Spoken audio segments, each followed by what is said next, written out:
the story is timeless, and so is the music. The work that Andrew Lloyd Webber and Tim Rice did all those years ago when they were in their late teens, early 20s.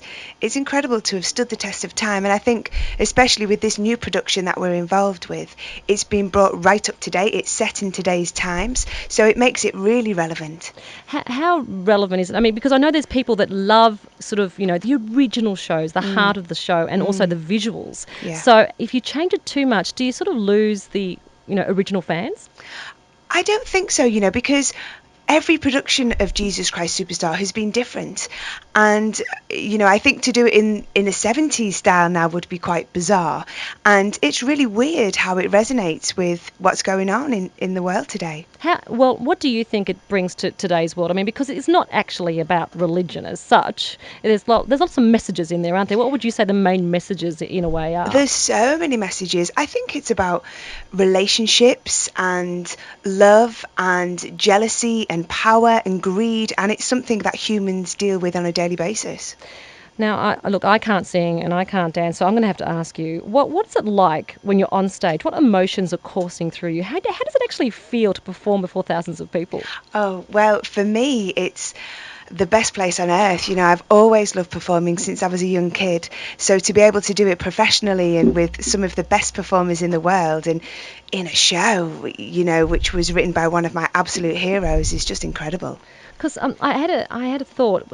If you don't mind, I'd love you to paint a picture of what you were like as a young girl. I mean, what were your dreams? Did you ever foresee this? Were you that sort of precocious little young thing going, I want to act, I want to sing, I want to be famous? Well, unfortunately, I think I was. Yeah, I was very confident as a kid. I was confident in my abilities and I was very ambitious. And it was absolutely my dream to work in the West End of London, to work on Broadway, to be in musical theatre, to be a pop star. I had all these outlandish dreams and I never really thought that they would come true. And the funny thing is, I was very lucky that those things happened to me and it really humbled me. So although I was a precocious kid, I think as I've grown up, I'm a lot more gracious about it. That's reassuring. Now, obviously, touring can't be easy. I'm just making another assumption here. But how do you cope? Like, what are your coping mechanisms? Or what I'm trying to say is, like, do you bring home comforts with you? Or Yeah, it is tough. I think, when you're doing different things, there's nothing more difficult than being in a show, whether it be in the West End or, any theatre land over the world. If you're doing 8 shows a week, the discipline required for that is really tough.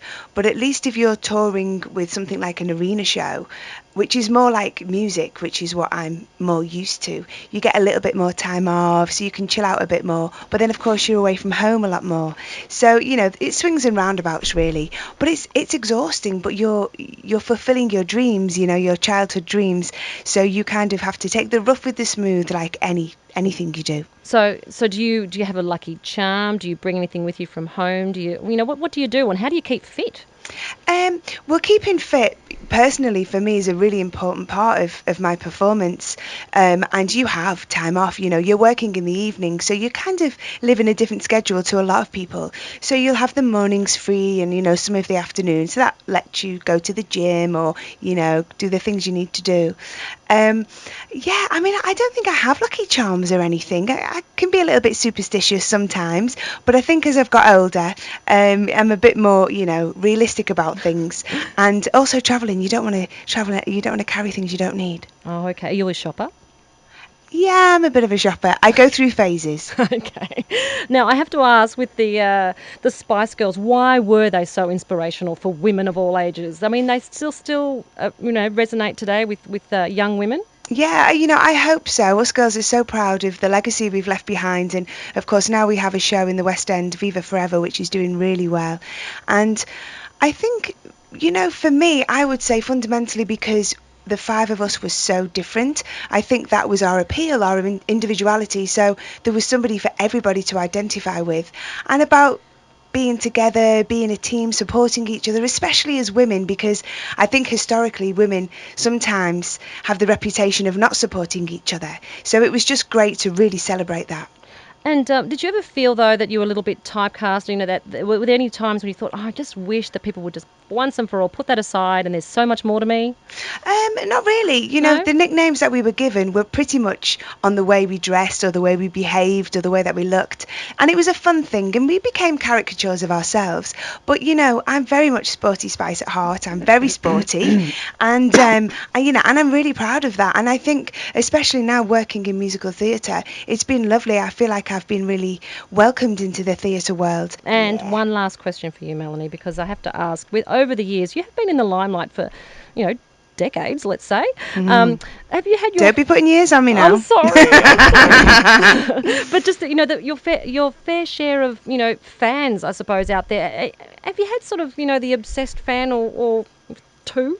Like, they must be rather passionate, let's say. Yeah, it's really lovely because we have fans all over the world, and coming back to Australia, you see fans that have been following you for, it's like 16 years now.